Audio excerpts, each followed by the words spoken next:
almost like a sorting problem versus a, who do we match you with? So you kind of think of it that way. Because we only have 5, you only see 5 people a day, you kind of have to choose which, similar to their 10 a day, you're going to choose who are the 5 best people we can give them, and do we give you all 5 that we think will be the best, or do we try to space it out over time? And so those are all kind of things we A/B test in the algorithm.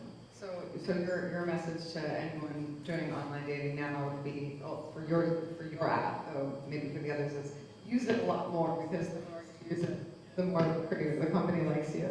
And don't be picky. No, we do. I mean, and that's actually kind of an internal debate. Is like, if you're really picky, then should you get to the girl that you like to get to see you sooner because you're very hard to please, or do we kind of, or do we reward our users that are a little less picky, and they shouldn't be deprioritized just because they're more just less discerning. So I guess it's kind of almost it gets into a debate around how do we feel about these picky people? Do we let them cut in line or not? Wow. So special experiment. Yeah, I think there's some interesting data around profile photos. So there's the one stat I already mentioned around people with verified photos. We're seeing them get 4 times as much interaction. It's also the number of photos you have on your profile. If you have more than 1 photo, you're going to get more interaction because of that, as well as the quality of the shots in the photos. So we publish stuff on Facebook, right, where we've got how to compose your profile photos to get the best results, and that's all based on looking at the data that we have. Yeah. So I know this is a data science crowd, so do any of you guys use machine learning algorithms, by which I mean the software teaches it, the software, and I know I'm talking to a crowd of technologists, so if I'm wrong, please shoot me down, but where the software teaches itself, so the software will recognize a pattern, flag it, and then make a change to the algorithm itself without even your intervention. No, so our algorithms are created based on our data scientists looking at the data and doing regressions and then understanding where the patterns are and what the key coefficients are and then setting those. So we don't have the algorithm adjusting itself, but it is a personalized matrix for each person. Personalized matrix. Yeah, I would say, I think one example of that is we track people's flakiness. So if someone sends you a message, do you write back? If you don't, you're flaky, and there's like a score associated to that. But we do our analysis offline, and then we see, actually, people who have this flakiness score are actually kind of a less optimized match, because then they don't, we track conversions, which is when you exchange a phone number. That's sort of the optimal North Star match that we're aiming for. And so then we would kind of adjust the weight for that flakiness accordingly after we do that analysis. So we're still young, so we kind of validate before we automate, I guess. But yeah, I'm interested to hear what these guys do, because they have a little bit more experience. Yeah, I think so. I'm going to answer this question in a different way. I think we don't on the fly update scores. I think you're talking about real time scoring. I don't think we do real time scoring, but we are near real time. I mean, we every day do update our scores. It's still not real time. And yeah, we have a lot of algorithms. I think we take into account, the responses users have given to previous messages and so on and so forth. I mean, there's a attractiveness score and yeah, there's a lot of algorithms. But yeah, we don't update it on the fly, but it's near real time. We can get yeah. Is there some kind of like, I don't want to say like magic, fluke, unexpected thing, but I have read that, people who like horror movies, for example, are good matches. Like, what have you discovered in the data that's surprising like that? Like, is there anything that you just wouldn't expect about people's behavior, but it turns out that makes them very compatible? I don't know. I think I've seen this in case of Match, which I think is pretty interesting. Is women who rate men and men who rate women, right? I think we have seen that distribution. I guess let me put it this way: we have done benchmarking internally, given we have OkCupid and other sites, and I think in case of OkCupid, I know that men like a lot of women. I mean, and they give high ratings because they are hot and blah blah blah. And then there is the other side, which is when women rate men, everyone is on the left side, right? Where they are not cute or whatever that is. But, yeah, and in case of Match, it's pretty interesting that distribution is pretty similar for both men and women. So that means that there are enough women who actually like men on Match, which I thought was very interesting when we were comparing OkCupid versus Match. But yeah, I think I don't know. Trying to give some interesting data. I mean, OkCupid does have a great blog that talks a lot about some of these things. But one thing we've done in our own analysis is, which doesn't come as a shock, but obviously attractiveness or your acceptance rate score is pretty inversely correlated with your pickiness. So if you're in the top quintile, then you're usually in the most picky quintile. So that's why we like those hippies, because they're kind of, unicorns in a way.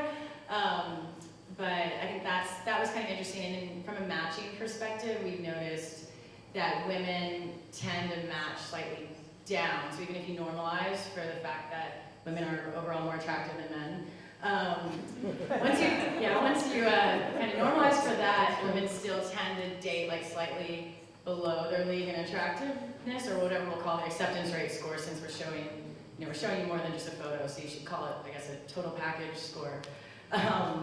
But women tend to kind of go slightly down, and men tend to match slightly up. So that was kind of interesting. Interesting. I'm trying to think of something that is that unique and surprising to me. I haven't spent, relatively new to Zoosk, I haven't spent a lot of time delving through the data in particular. So maybe it's not a surprise to other people who are very familiar with the dating space. But I guess, online did mirror real life, and I guess it shouldn't be surprising. But the way men use the product is very different from the way women use the product. And if you're a woman going on online dating, you're going to get a lot of messages.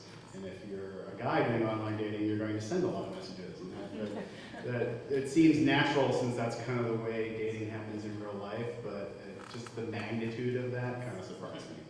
Really? Yeah. So what do you do technologically with like these group of women who are getting like spammed all the time by messages? Is that a good thing? Well, from a company perspective? Well, we try to make sure that they have ways to sort those so that they see the high quality messages first, so that they're not getting the less interesting messages first. So we also know based on their preferences who they might be more interested in, and try to bubble those to the top as well.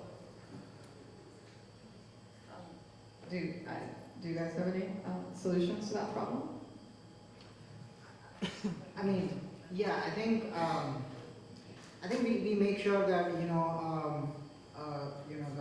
the women who are getting too many messages are not bombarded. I think we do take care in our algorithms that does not happen. I think Mike already touched base upon the idea that you could sort messages based on some kind of ranking. I don't think we have. I think we have thought about it, but I don't think we have implemented that. But yeah. I mean, What about the people who never get messaged? Do you do something to help them out? Yeah, I think so. We do. I mean, in case of Match, right? What we make sure is everyone is in 1 to 10 quintile, and people who are not attractive or who don't get a lot of attention. We do want to make sure that they receive attention from similar cohort of opposite gender. We do make sure about that. I mean, it's a problem, but yeah, I mean, our algorithms do take care of that. I wanted to comment on we're similar to Tinder in the way that both users need to express interest in the other to be able to message, so we kind of avoid that problem of women getting messaged, but because of that, then you have the problem of, so at the League we love waiting lists, And so if you think about it, like each user sort of has a waiting list of interested suitors, and the more attractive or their quality score is higher, they're going to have like a longer waiting list. So then it becomes, you know, an algorithm problem of like, do we show you every guy that's ever liked you, or do we show you some new people that may be kind of in your league, higher quality, but they haven't liked you? So it's a trade-off of, you know, you have a 50% match right here that we could serve you up, or we could serve you someone brand new that we haven't really, you know, we don't really have that much data for, and how do we make that decision? So for us, it's about how do we protect our best users so that we're giving them kind of a really nice mix of people that have liked them, but also people that are kind of new to the site and, you know, maybe haven't seen them yet. Do you ever want to do something like either technologically or with like push notifications for kind of to tell people like, don't be so fixated on attractiveness? Because I feel like online dating rewards the photo. So I think that there's even more fixation on attractiveness on online dating than there is in real life. Because in real life you can talk to someone and you might say, oh, they're cool, maybe it doesn't matter as much. But when you're so reliant on the photo, that makes it hard. So do you ever want to like do something about that, or can you? I mean, we try to, so we have this concierge system where users can get feedback on their profile and try to get help, but ultimately, my philosophy on it is, look, this is, you know, the world is changing, and smart people need to adapt, and if that means getting headshots, if that means dressing up a little bit and getting your friend to take better photos of you, then maybe you should do that if you kind of want to win at the dating game. It's like anything else. If you want to get into Harvard, like maybe take an SAT course. So that's kind of my philosophy on it. I think that's how we see it at the league. And so I coach my friends and people on the site to like put your best foot forward. And once you're offline, then you can pull on the charm and the humor and the wit. But this is kind of the era we're in, so you have to adapt. Yeah, we're in the process of launching a new feature called Icebreakers that really asks people some questions and gets their answers on that. And then we find other people who have answered similar to you, and we introduce you to initiate that conversation. So that's a way to help people talk about something other than you look hot. I guess my other comment on this is just, you know, there's been, I think Christian Rudder did so much research on this, and no matter what you put in front of people, like we're putting literally your entire professional history, we're putting in your interests, we're putting in your profession, your past jobs. There's so many interesting things you can see about the person, and at the end of the day, it's still like correlated with the photo, and so it's, you know, at some level, you kind of just have to accept reality that's just sort of human nature, and so we need to kind of adapt. So this is my other little soapbox. Yeah, I mean, I think looks are important. I guess whether it's online dating, offline dating, I think looks are important. I think the way we have thought about that problem is, you know, at Match people do have to write some kind of an essay. I think given Match was historically a website, you know, people do have to write an essay. And I think along with the photograph, you know, I don't know, I still feel like, you know, reading, you know, what the other person has written. So I think people like reading books still. I don't think it's all about photographs. Sure, they are important. And I think the challenge is how do we solve that problem of you know, giving enough information along with the photographs. I mean, and photographs are important. They are important in all matching algorithms. But yeah, can we do something with it? Yeah. Real quick, do you have data mining tools to flag sexually explicit photographs that people put up? Just I guess I'm curious. I think Match has we do it has to go through you know, some like we have to go through an approval process of every photograph you upload. So there is a human intervention involved, and I think if we have the historical data, it's easy to build a classifier. And I'm sorry, I didn't want to get into the machine learning technology, but yeah, it's easier to do that. Yeah, I think so. We don't. We have an intern, but luckily there's been no sexually explicit photos as of yet. Just some, you know, not great ones, but. Questionable judgment. but- Yeah, we have a customer service team that reviews every photo that's uploaded. And this is my last question, and then I'm going to open it up to everyone's questions. Christian Rudder, who's been mentioned a couple times, the CEO of OkCupid, also wrote a book and had some controversy earlier this year. I thought it was one of the most interesting stories, actually, about algorithms and big data that came out last year, which was essentially, in his book, he revealed how extensively these sites A/B test / experiment on users. And even to the point where you tell your internal algorithm would tell you that two people were likely to be a good match, but you tell them that they weren't to see what happened. And people who weren't likely to be a good match, you tell them that they were. So there's huge experimentation going on, which people know about websites, but then when it comes to people, it's disturbing. So my question for each of you is this kind of thing okay? And do you do it? So our CEO said a phrase at one of our all hands that really resonated with me, and that's, we hold our customers' hearts in our hands, and we have to treat them very respectfully. So when we're rolling out new features, of course, we want to know if it's going to be better for our customers. So we do roll it out to a small percentage of our audience and then measure and see whether that experience has improved. And we do that based on, what kind of interactions people are generating based on whatever new feature or tweak we've done. But we're not experimenting for the sake of misdirecting people in order to prove a positive through a negative. We're always doing it with the best of intentions of making the experience better for our customers. Is there a line you won't cross, though? Yeah, we wouldn't intentionally tell somebody they're a match for somebody that, our data says they're not. Got it. Yeah, I think that was my point. I think there's a difference between misleading users and testing an algorithm's effectiveness. So we do the latter. Yeah, I think there are two things, right? One is whatever testing happens, it's happening at an aggregated level. So it's not at user level. I think we all know Facebook does it, Google does it. Every tech company is doing A/B testing and running experiments. And I think fundamentally, we do it just to improve the user experience. I think the interesting thing is, how do you know which algorithm works better?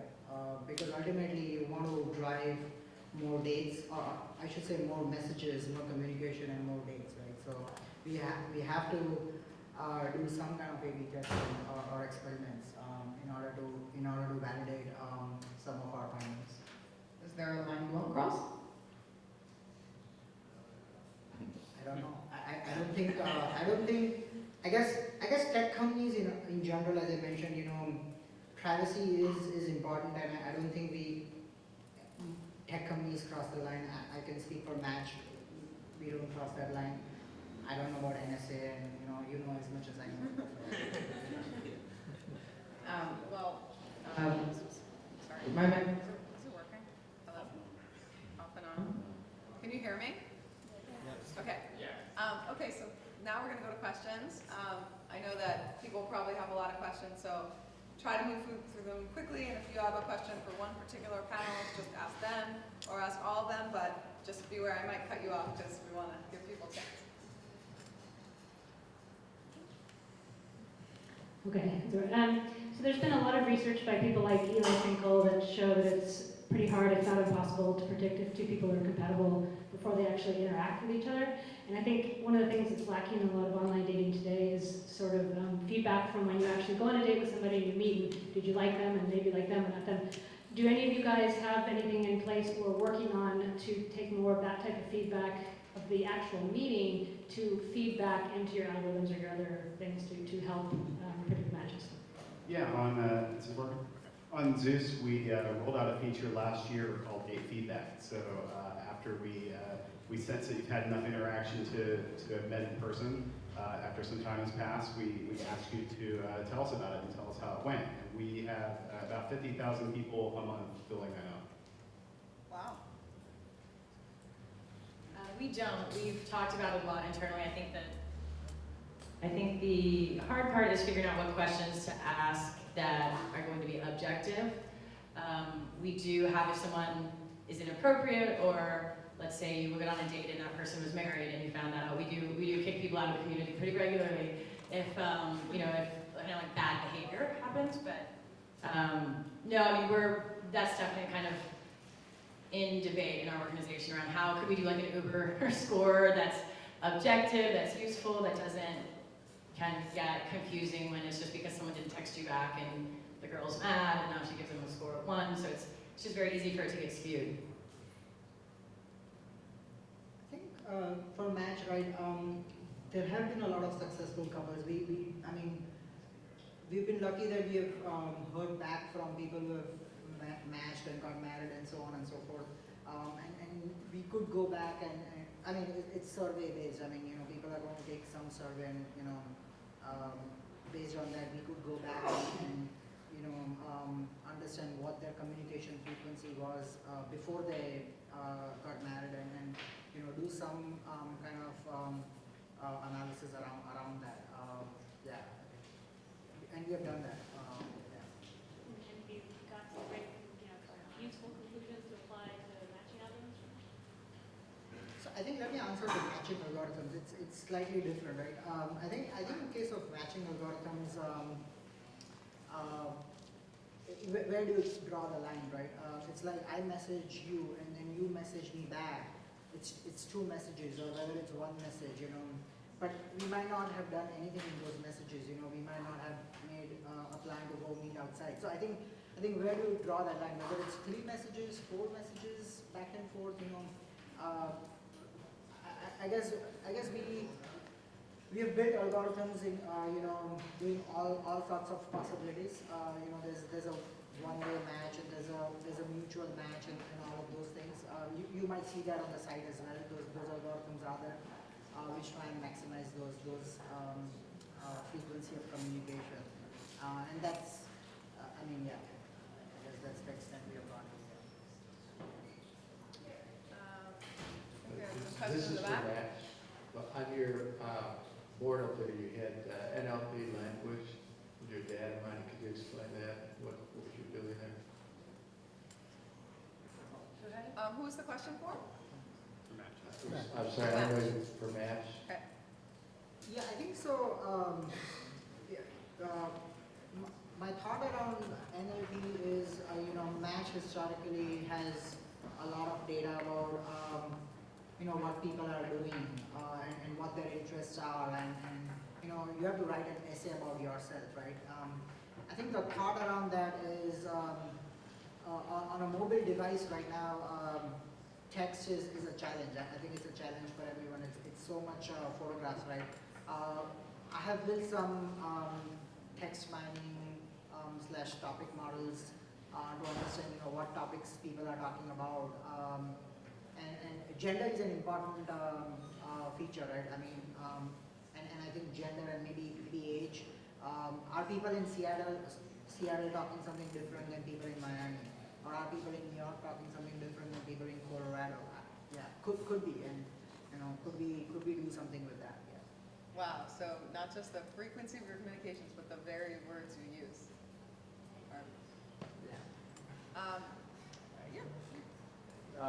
So I'm just considering doing one of these services. I'm a data person. And so I'm kind of nervous about the possibilities of things like, I am the product, right? Like on the data products, you sold it, that's medical and this sort of intimate space is pretty valuable stuff potentially for social engineering. So the question is like a match versus say an eHarmony, where you've got presumably like a half-hour intensive like digging into your digital, your personality DNA versus something which is presumably less, kind of particular. So what would I choose if I'm worried about my privacy, but also want to get the best potential, fits for what I'm looking for? How would I make that determination? Also, go ahead. You can start. I'm sorry, I didn't get the question. So I'm concerned about my information being online, right? Okay. So do I want to give more to get a better fit for myself, or do I want to give less so that I have less things out there of me that can be socially engineered, let's just say, whatever. How do I make that kind of determination? Do I want less, okay, Cupid or whatever, do I want less out there of me or more? less security one way, more matched, presumably the other, presumably your algorithms are actually doing what they're supposed to do. Does that make sense? Or offline. Huh? Or offline. Well, that's been less efficient, right? Yeah, I mean, I think this question gets down to just how comfortable you are with the company's security infrastructure, right? So it's what database they're storing your data on and how hackable it is, and if you trust them with their data. I mean, for us, we don't have hardly any data about you because all of that is on LinkedIn and Facebook servers. We don't have your passwords, so you know, the league's metadata on you is almost zero, except for your kind of transactions and your behavior on the site. So I guess I like my app, so I would say use mine. But I mean, I think it depends just on your comfort level with the company's kind of team and security infrastructure. Yeah, we obviously take security very seriously, and I think, you know, for Zoosk, it's optional whether you want to link your Facebook profile with your Zoosk profile, so it's really up to you how much you're comfortable sharing. And the beauty of a behavioral algorithm is that, you know, you don't really need to share a lot for us to understand what you're interested in. But of course, there's a trade-off there, right? If you don't share a lot about yourself, that means other people might not be as interested in interacting with you, so you might have fewer interactions coming inbound. So that's the decision you kind of have to decide. But if you're just worried about linking what you are in Zoosk to other places, you don't have to do that, and it will still work just fine. We have a question in the back. Yeah, so I'm just curious about spam and fake profiles. And especially, I know Amanda, you're just starting, but Match as well as Zoosk. How much do you experience that? And have you quantified that? How much does it cost? Because, you know, I've heard about, especially on Match, you know, you get a lot of fake, sometimes you get fake profiles that are linked to something else, and somebody else is running their business on Match. So again, it's a lot of wasted effort on development and R&D, and just your answers on that. I think we talked about spam earlier as well. There's multiple types of spams. I think you were talking about. Have you quantified it? I mean, what does it cost? Like, just say if somebody wants to start a website or something, like, just what is it like? Development efforts. You can say 25%, 10%, whatever. I really don't know that answer. I'm sorry. I mean, from an engineering perspective, I'm sorry, I don't know that answer. Okay. Yeah, I don't have a number for how much we spend on. But you acknowledge that there's a problem out there, right? Well, that's why we have the photo verification and the other things we've talked about, is to try and address that. I would probably say the three companies up here have that a lot less than a lot of the kind of random myhotdate.coms that are out there. So I mean, there's 200,000 online dating sites. I think they suffer from that, but these two guys have subscription businesses. We have a pretty intense screening, acceptance business. So I think for us, it's a little bit less relevant. Yeah. We have a question over here. Sorry, do you want to give her the mic, or you could just ask I your can question? just Go for it. say it out loud. So specifically for Match and Zoosk, how do you define a match? So is it the person never comes back to the site, and then are you guys keeping track of how often that member actually does re-enable their profile? And then after that, specifically for the lead, if you have somebody who, and I don't really know how long you guys have been around, but have you had people who have come back, like let's say the match that they had didn't work out, do they get to the top of the list, or do they kind of start at the bottom again and then go back to the waiting list? Yeah, I think the first question was how do you define match? Is that right? Am I understanding it correctly that you're talking about Like three yeah, messages, right? yeah. I think I already. So I think I think I mentioned that before is if you message me, I mean I message you, it might be just one message. Does that mean anything, right? It might not mean anything. So do you reply me back? I think those are some of the things we look at. Whether it's one message, two message, 3 messages back and forth. Does that qualify like a good match? That's definitely one of the things. The other is we do have a lot of information about about you and what you are seeking for, and what your seek criteria are and what your preferences are. So it's a combination of behavioral data, a lot of the data which you give us, and you know, a lot of the communication data of your previous communications is what we typically define by match. Yeah. Yeah, go for it. So just following up with that, so if somebody does like message about 3 or 4 times, then what do you do if that profile's still on the site and you see that they're messaging other people as well? Thank you. So let's say they're messaging like 3 or 4 times with one person, but let's say, how do you control that they're not messaging other people as well? Maybe like a polygamist or, you know, just throwing that out there. But how do you control that? Because technically that may not be considered a match. So I'm kind of wondering how the site, you know, via algorithms or via interns define a match, because you can still have people messaging 3 or 4 times, but they're also doing it with other members and they're still on the site. Yeah, I think that's a good question. I think what It's you're like a converted match. yeah, We like I call them think conversions.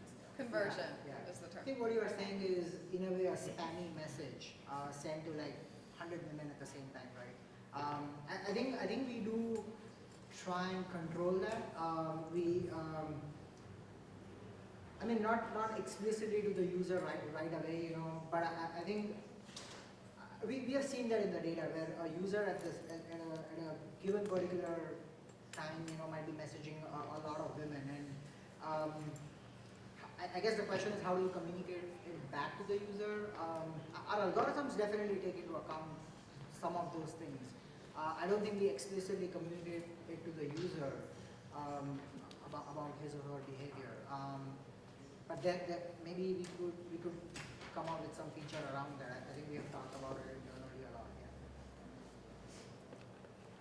Yeah, I mean, you're pointing out one of the key problems for any online dating service is that, you know, when people have success, they take that offline, right? They have some conversations online, they then want to meet offline, whether it's they start texting each other, they start calling each other, and they meet in person. And we don't have visibility into that. That's why we built in the date feedback to try and start to get some visibility into that. But that is, you know, one of the big challenging problems. I come from a gaming background.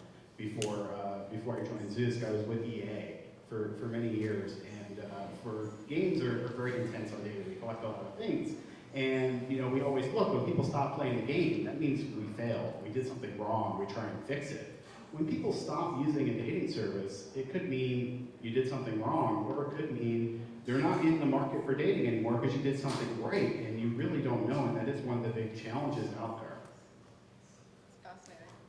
Yeah, I mean, that's on our kind of to-do list, is have a better way to check in with users who've gone inactive to see if it's because, right now, you know, our support team will say, hey, you know, people want to deactivate their account, and we'll have our interns, our employees write back and say, did you meet someone on the league? And so it's pretty ad hoc right now. We definitely do want to kind of codify that and somehow make it an automated button you can push in the app that says freeze my account, I met someone on the league, or I didn't meet someone on the league, but I'm coming back. And so right now though, we kind of have a curation algorithm that kicks inactive people out after so long, because we want to keep the community really small and close-knit and engaged. So those users, you know, we've seen, especially given the fact that we are geared towards like 20s and 30s, and people have these kind of short relationships, and then they come back and they say, hey, I'm back. So we are They like, have to go on the wait list again. well, we're debating. We have a lot of internal debates, but yeah, we're thinking about having like a freeze feature, similar to like a gym membership, where you can kind of put your account on hold and then see if it works out. If it doesn't, you're not kind of back at the end of the list. Yeah, one other thing I just want to add real quick is that you know, we do send out stories every week to our whole company about the success stories about people who met on Zoosk and formed a relationship from that, and we gather that, and we try to, you know, make these people evangelists for Zoosk, and you know, we get that information back to try and close that loop. We have a question here and a question there. I think Tina, you had a question. Hi, this question is actually for Amanda specifically. So, you know, I love the idea of the league. I sort of personally identify. I've used it before when I was single. I thought it was great. But one question I have for you is, how do you think about kind of the vision of the company in terms of like the market size, right? Because it is a pretty select group of people that you are allowing into the app, and there's this waiting list, et cetera. But I guess sort of thinking long term and from an investor standpoint, right? Like, how big is this market, and where do you envision yourself going with the company? I mean, the way I usually answer that is like, do you think LinkedIn has a big market, right? I do. I mean, there's users all over the world who have LinkedIn profiles. Typically, those users have college degrees. They, have jobs. They have love interests. They have love life. So, I definitely think of this as a global brand that stands for quality, just like anything. But I think you build that by delivering on that and not worrying about getting massive traction too early. And so you just look for investors that can kind of support that longer term vision and not looking for kind of a Snapchat growth curve. So hi, I was curious about your IP and protection with patents, or if in fact it's more based on trade secret and just network effects. I know that Match.com has quite a bit of patents around your, I don't know if it's around your algorithms or if in fact it's more around your process. But I was just curious as to what was the case on this. And particularly, I guess, with Amanda, who's recent, that must have been something that you looked at. Have we paid for patents? Lawyers yet, is what you're asking.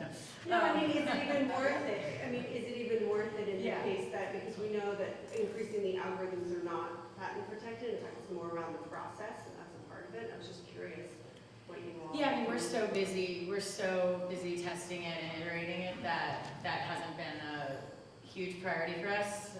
We're not doing real-time machine learning at this point, so it's, the system is still kind of a work in progress. So I think once we get a little bit more optimized, I think you should always protect your IP. I don't think there's that much downside besides the cost, but other than that, I think